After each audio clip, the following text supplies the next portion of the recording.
filho de Antônio Chagas, filho, e Terezinha Rocha da Costa, natural de Marcelino Vieira, na comunidade rural, chamada Sítio Vaca Morta. É até cômico, né, para quem não conhece, sempre solta uma piadazinha em relação a isso, né? Minha mãe teve 18 gravidez, dessas 18 gravidez morreram 6, ficando 12, né? Mas eu fui o último, eu sou o 18º filho, 18ª gravidez de mamãe, né?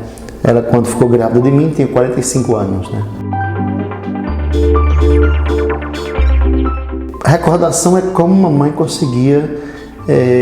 Hoje, quando eu faço as homilias, eu recordo todas as vezes que fala em divisão, em partilha, eu começo a entender aqueles momentos maravilhosos da infância, como mamãe conseguia, apesar de tanto sofrimento que é próprio do povo nordestino, do povo pobre, mamãe conseguia dividir tão pouca coisa para tanta gente, e tanta gente ficava com um sorriso no rosto, ficava satisfeito, ninguém se queixava de nada. Eu não sei como aquele milagre acontecia, um milagre recheado de amor, de doçura, de bondade, de gentileza, tanta coisa que isso que mais me deixa feliz, a capacidade da mãe tinha de fazer esse milagre dia a dia. A relação mais triste que eu tenho na infância é quando meu pai chegava bêbado e eu via aquela discussão de mamãe com ele, sabe? Eu via que ele era um homem muito justo, primeiro ele abastecia o armário, né? Não deixava faltar nada. Mas era uma coisa que minha mãe não aceitava, o fato dele beber. E sempre tinha uma discussão. Mas não porque faltasse alguma coisa, mas porque a mamãe não queria que ele realmente bebesse, né? O papai sempre foi um homem muito justo, muito generoso e não nos deixou faltar absolutamente nada. A imagem do pai no sítio, você conhece muito bem a região do nasci e cresci, quando ele vinha do roçado, sabe? Ou quando ele vinha da feira, ele sempre trazia alguma coisa para agradar os filhos, e do roçado ele sempre trazia uma fruta, uma pinha, ou milho verde, ou qualquer outra coisa, né? Para não chegar em casa apenas com as mãos vazias, mas ele sempre trazia alguma coisa para agradar os filhos, ou seja da cidade, ou seja do roçado, mas ele sempre trazia alguma coisa para nos agradar e nos fazer um dia diferente, né? Olha, então uma imagem que nunca saiu da minha cabeça, que faz parte da vocação, que é quando mamãe nos levava para a cidade, né, da zona rural para a cidade, eu e meu irmão Neto, nós ficávamos na novena, um deitava numa perna direita e outro na perna esquerda, mas nós, mesmo que não entendendo nada, mas nós participávamos da novena. Nessa época, Padre Osvaldo era quem celebrava Marcelino Vieira, e nós ficávamos lá com a mamãe até o final da novena, sem entender muito sobre a novena, né? Mas estávamos lá, a mamãe nos educou aí a missa, e só saiu no final, até hoje defende, né? Que lugar de criança, cantinho da criança, é no lado dos pais, é no lado da mãe. É aí que ensina as crianças a participarem da igreja, não em qualquer outro lugar, brincando, se divertindo, né? A minha primeira professora é lá do sítio, já falecida, Dona Marinha, Dona Maria chamava Marinha. E a primeira catequista, como eu não tive a mesma sorte de muitos jovens, crianças da zona urbana, e quando eu estava me preparando para entrar no seminário, eu não tinha primeira comunhão. Então foi quando o Padre João Batista de Mendonça pediu para que as freiras dominicanas me ajudassem nessa caminhada, né? E foi quando, já vocacionado, as freiras dominicanas me ajudaram a viver esse momento, né? Não recordo muito o nome delas, mas elas me ajudaram muito a me preparar para esse momento. Já tinha o quê? Meus 16 anos. Coisa que eu destaco muito da família até você estava presente, né, mamãe e papai falavam muito dos 50 anos de casados, né, que parecia algo distante, mas rapidamente chegou, né? Eles celebraram com toda a comunidade. Ainda lembro, papai pegou o novilho gordo, né? Todas as vezes que eu lembro na Bíblia, comemoração do filho que volta e o novilho gordo, eu me lembro que papai pegou o novilho gordo, matou para comemorar os 50 anos de casado, né? E aí todos os filhos estavam presentes, toda a comunidade, região ali vizinha estava presente, muitos padres, você estava presente como seminarista e muita gente estava presente. E desde aquele momento eu nunca esqueci, foi uma das maiores festas que eu presenciei dentro de uma família. Minha vocação, eu acredito que foi ainda criança, sabe? Quando minha mãe não nos deixava dormir sem antes rezar, sem agradecer a Deus. Quando ela não nos deixava dormir sem camisas, quando ela dizia, olha, tem que rezar para poder dormir, não pode dormir sem camisa porque o anjo da guarda se afasta. E cercados de tanta fé, de tanta lenda, de tanta devoção, essa fé foi implantada dentro de mim, né? De modo que aos 14, 15, 16 anos, eu já começava a me perguntar por que Deus ressoa dentro de mim, né? Uma vez, estudando na cidade, eu cheguei em casa à noite, depois que desci de um carro de estudante, né? Eu disse, mamãe, eu quero ser padre. Mamãe disse, meu filho comeu alguma coisa na cidade que fez mal, né? Porque de uma hora para outra, né? A poucos instantes eu falo que não tinha nem primeira comunhão. E dizia que queria ser padre. E algo tão distante, né? O seminário nem conhecia, não conhecia nem o bispo, que era Dom José Freire, não conhecia nem Padre Flávio, que era o reitor do seminário. Só conhecia mesmo o padre da cidade. E nem contato tinha, conhecia de vista, né? Quando minha mãe disse, meu filho vai dormir, eu acho que alguma coisa está fazendo mal a você, né? E eu insisti com isso, né? Em querer ser padre, mamãe sempre tira isso da cabeça. E uma vez, indo para o colégio, uma canção do Padre Zezinho despertou, né? Há um barco esquecido na praia. O padre João Batista sempre colocou a hora do Ângelo no som da matriz. E era exatamente o momento que eu chegava na cidade. Uma das partes da canção dizia assim, em tantos barcos esquecidos na praia, dentre eles o meu deve estar. E eu sempre questionava, até um dia eu cheguei na casa do padre e disse, padre, eu quero ser padre. Ele disse, você faz o que? Eu disse, nada. Nem sou coroinha, nem tenho Eucaristia, nem tenho nada. Minha mãe me ensinava, minha mãe pediu para ir para a catequese, só que eu não fui. A primeira catequista, uma das irmãs, eu não levei a sério, né? Irmã de sangue, eu não levei a sério. Então, começou toda essa caminhada que não foi fácil, né? Muita gente não acreditou porque eu não fiz toda a formalidade que se espera de quem quer ser padre, né? Aí você poderia perguntar, e como eu entrei no seminário sem participar de nenhum encontro vocacional, né? Eu lembro que todas as vezes que eu falava que queria entrar no seminário, minha mãe e meu pai, mesmo sendo pobres, mas eles dificultavam um pouco, porque eles não queriam, né? E quando dizia, mamãe, tem um encontro para os vocacionados, ela dizia, não tem dinheiro não. E o mesmo jeito dizia para papai, né? Mas não tem dinheiro não.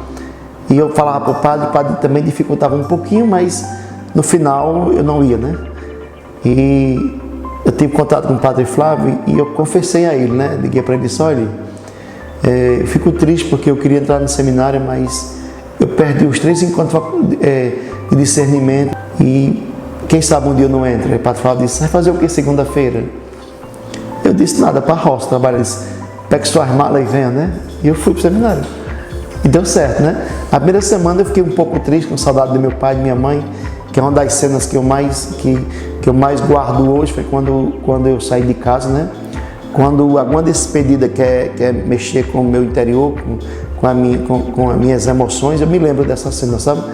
Pai e mamãe chorando, debruçado na porta, às 4 da manhã, mas eu não olhei para trás, porque se eu olhasse eu voltaria, né? E eu fui para o seminário, né? Lá no seminário eu fiquei um pouco com saudade, querendo voltar, mas não voltei, né? Eu tive que... o chamado era mais forte. Eu morei em 97 até 98 no seminário Santa Teresinha do Menino Jesus. O reitor foi Padre Flávio até ele ir a Roma. Ele foi em 99, acredito, a Roma, onde o Padre João Filho assumiu o seminário. E depois fui para João Pessoa, onde parte dos seminaristas do Nordeste 2 estavam lá se preparando, né? Eram muitos seminaristas, eram mais de 200 seminaristas. Eu fiquei lá de 1000 até 2005. Desse itinerário eu passei um tempo fora, 6 meses, mas retornei. Olha, a melhor lembrança do seminário Santa Teresinha parece Padre Flávio. Foi o melhor reitor que eu carrego hoje na lembrança, foi Padre Flávio. Ele era fantástico, sabe? Eu tenho uma das cenas que o Padre Flávio foi para uma festa, não vou dizer de quem, né? De um padre, se você recorda, né? E lá tinha apenas a cena do padre, o seminarista não tinha. E o Padre Flávio disse: se os seminaristas não entram, eu também não entro. E nós fomos para casa, na pizzaria, comemos e ficamos felizes, né? Aquela cena foi perfeita, porque ele mostrou que somos uma só igreja, um só seminário. Não existia essa história de diferença entre padre e seminarista. Então aquela cena revolucionou a maneira de pensar. E teve uma cena também bem forte, que foi quando o seminário caiu. Parte do seminário, né? Aquela sala de TV, onde os seminaristas assistiam ao Jornal Nacional, quando o teto, poucos instantes, quando saíamos para o quarto, o teto caiu. Aí nós fomos para uma casa vizinha e a comunidade moçoroense se reuniu toda e reconstruiu. Mas foi uma cena preocupante, sabe? Mas mesmo assim, o Padre Flávio estava lá com a gente e lutando para reformar. A João Pessoa foi tudo de bom. Aquele seminário de João Pessoa, eu tenho muitas recordações boas, né? Só quando era para jogar bola, que eu não sabia jogar muito, mas fazia parte da formação, né? Eu ia sabendo que não sabia, mas estava lá para fazer parte da formação. Eu sabia caminhar eu sabia. Todo eu ia à praia, Tambaú, Cabo Branco, mas jogar não sabia. Quando tinha as Olimpíadas e estudar, né? Estudar, nós tínhamos uma certa exigência de Dom Freire, porque ele dizia: se não estudar e se não passar, não volta. Então esse era o critério. Então a gente tinha que passar, mostrar as notas de Dom Freire, que tinha acesso às notas, para ele aprovar se a gente voltaria ou não para o seminário. Até porque era justo, né? Eram 2 salários por cada seminarista, e não era só um seminarista, eram muitos seminaristas. Eu sou um filho muito apegado à mamãe, né? E na época de João Pessoa, minha mãe estava doente. E eu tive que vir cuidar dela. Nessa hora eu não pensei 2 vezes. Apenas comuniquei e vim ficar com a mamãe. Graças a Deus ela melhorou nessa época, ela ficou boa, né? Mas foi um momento muito difícil, porque minha mãe já era idosa. Então não dava para continuar na cidade de João Pessoa, sabendo que a minha mãe estava doente.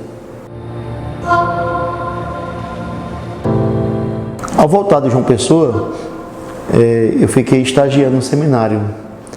O reitor era Padre Talvaci, e eu e Padre Claudenes fazíamos parte do corpo formativo. E nessa época também Padre Sato me chamou para dar aula no Colégio Diocesano. Eu lecionei durante 1 ano filosofia no Colégio Diocesano. Só depois de ordenado diácono, Dom Mariano me ordenou diácono e pediu para que eu pudesse exercer o ministério diaconal na cidade de Carnaubais. Passei 6 meses lá, junto com o Padre Francinaldo. Só depois de ordenado, dia 8 de setembro, dia da Natividade de Nossa Senhora, na cidade de Marcelino Vieira, foi que Dom Mariano me ordenou e eu fui para São Miguel ser vigário juntamente com o Padre Tarcísio. Eu estudei até a 4ª série no sítio mesmo, Vaca Morta. Depois estudei da 5ª série até a 8ª, na época tinha 8ª, na cidade de Marcelino Vieira, na escola Cenecista Santo Antônio. E só depois é que eu fui para Mossoró, onde eu estudei o ensino médio no Diocesano de Santa Luzia. Depois eu fiz filosofia, que nessa época o seminário não reconhecia pelo MEC, mas era um curso muito bom. Era integrado, filosofia e teologia. Só depois, se os padres quisessem, poderia reconhecer. Foi o que eu fiz, né?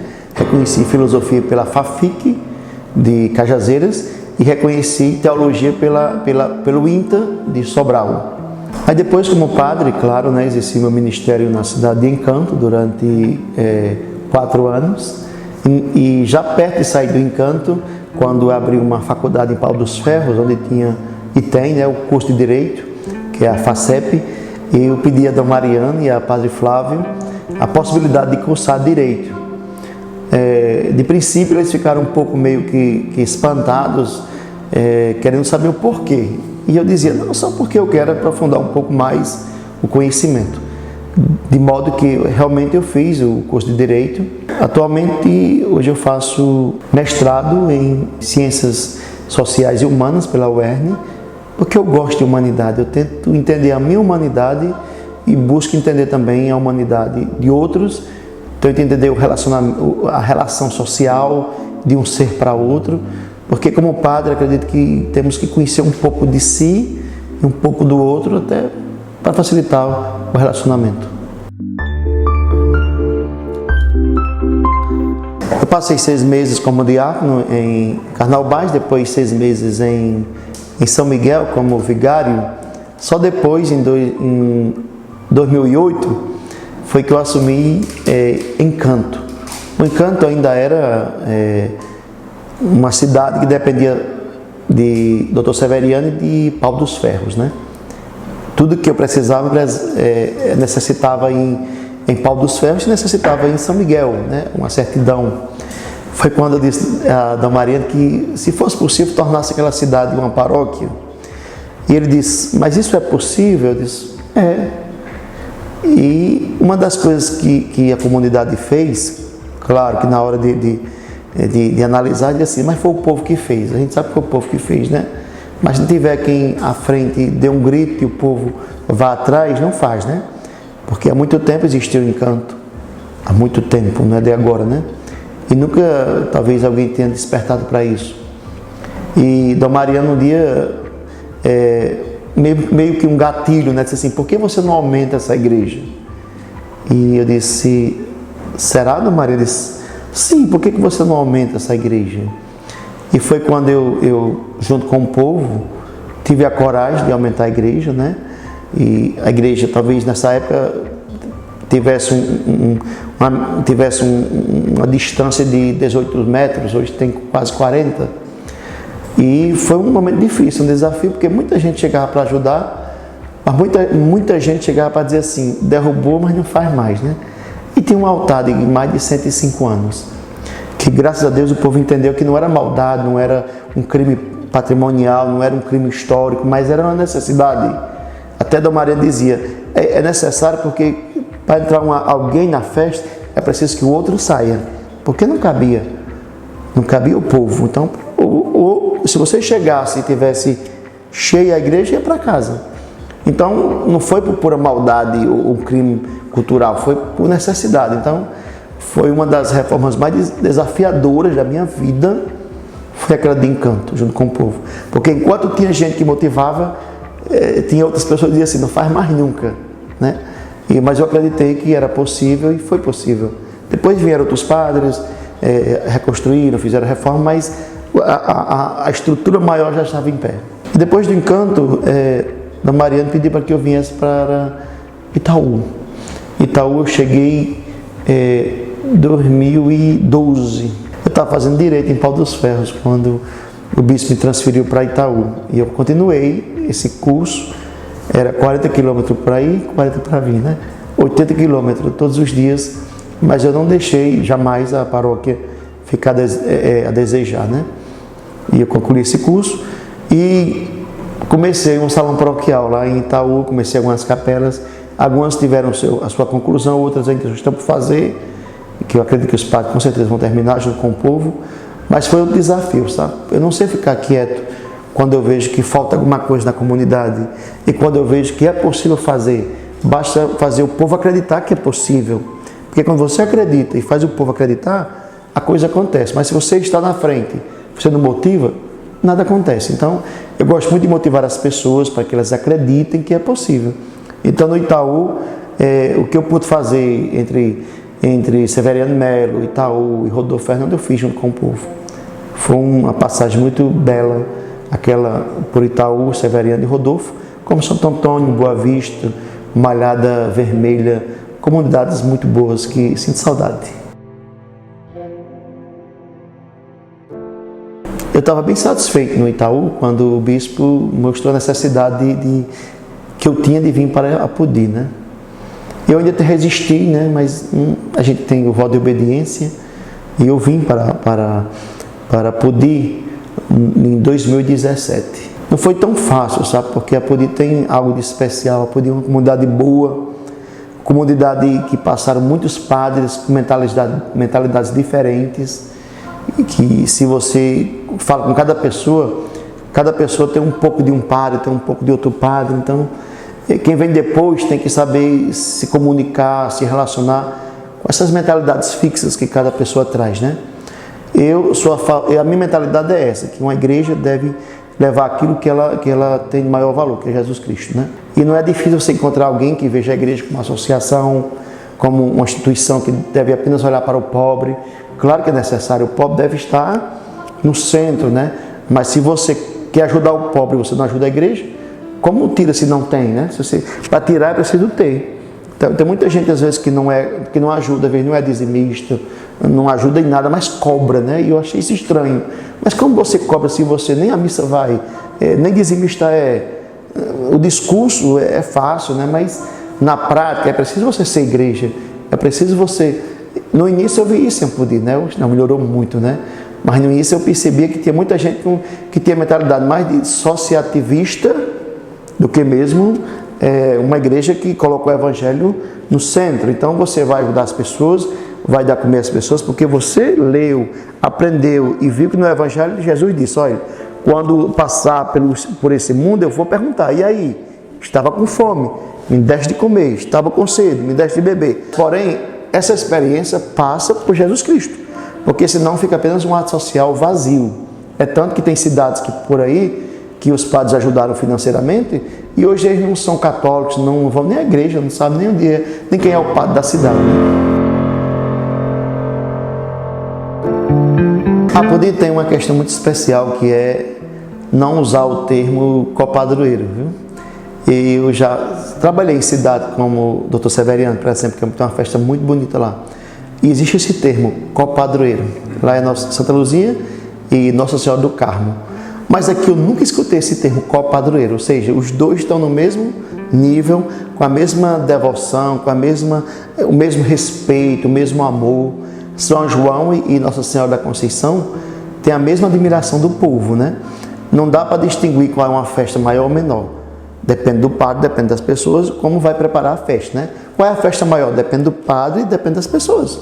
Então, se você quer fazer uma festa de São João com o jeito de São João, ela será grande.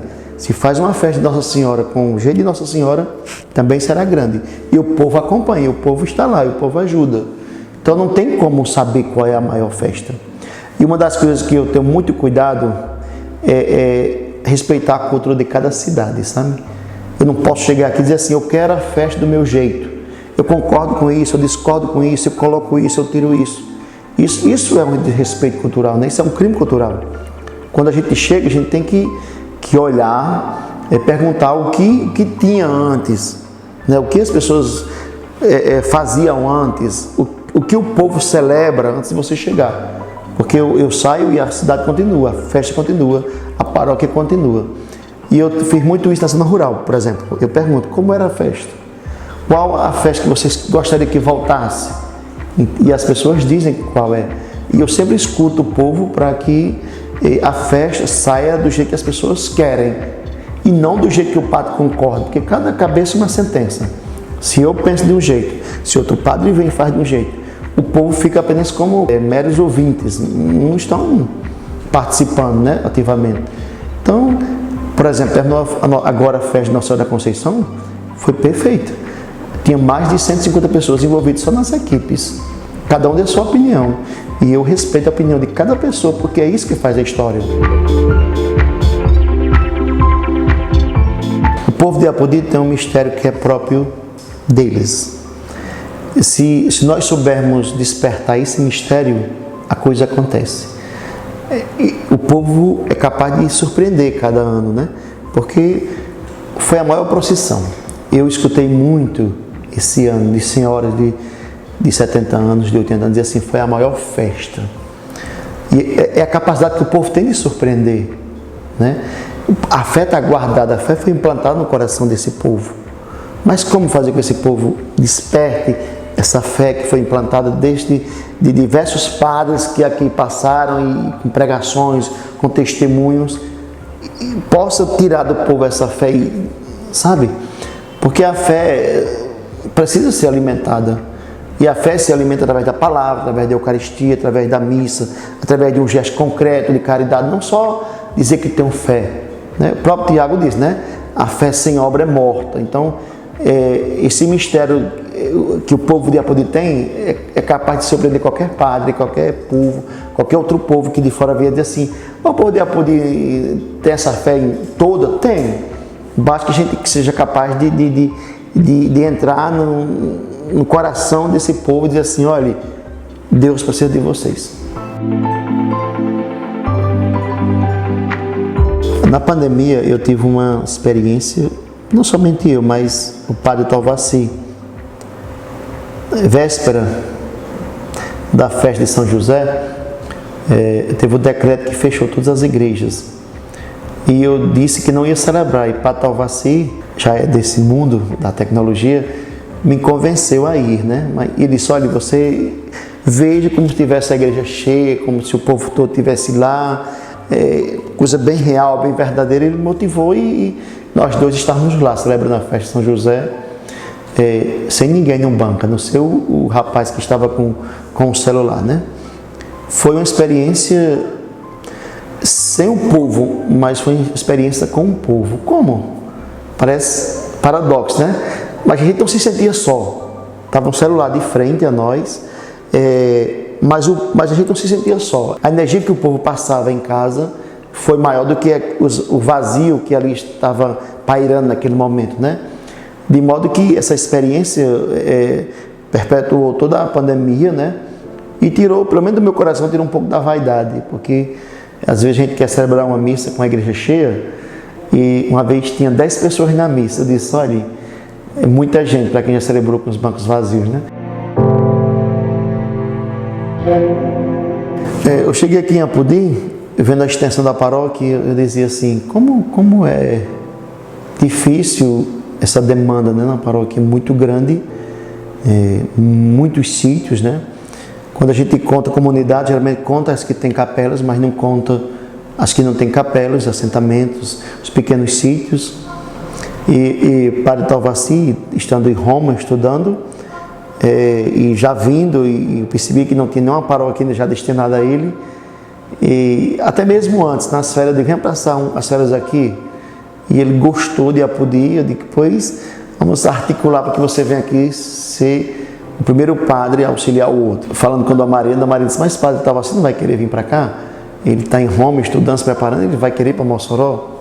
Ficar aqui nos ajudando? Eu disse: ao contrário da Mariana, eu sei que ele quer vir para cá. E da Maria disse: depois converse com ele, se ele aceitar, eu aceito na hora. E foi uma experiência boa, né? Gratificante, foi muito bom. A gente preenche o vazio. Foi um momento muito difícil, porque dessa pandemia, muitas perdas também da minha vida. Minha mãe, foi na época que minha mãe morreu. E sempre tem alguém para caminhar, para conversar, para desabafar. Foi uma experiência boa, que eu acredito que todo padre que realmente pensa no bem-estar emocional poderia realmente até mesmo exigir do bispo: eu quero um padre para caminhar junto comigo, porque é muito bom. E Talvaci foi muito bom.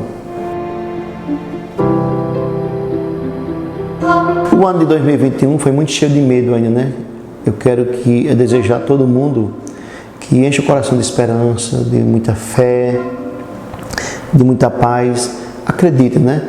Porque eu sempre coloco na missa que a fé e a esperança devem caminhar juntos. Se ontem não foi bom, amanhã será. Se hoje não deu certo, amanhã vai dar. Então a esperança é que nos move, a fé que nos sustenta, o amor que nos salva, né? Então precisamos realmente ter muita fé em Deus e aumentar em nós essa devoção, esse amor a Nossa Senhora, e acreditar que se hoje não foi bom, amanhã vai ser. 2021 foi difícil, 2022 vai ser melhor. Acredite nisso. Que Deus abençoe cada um de nós.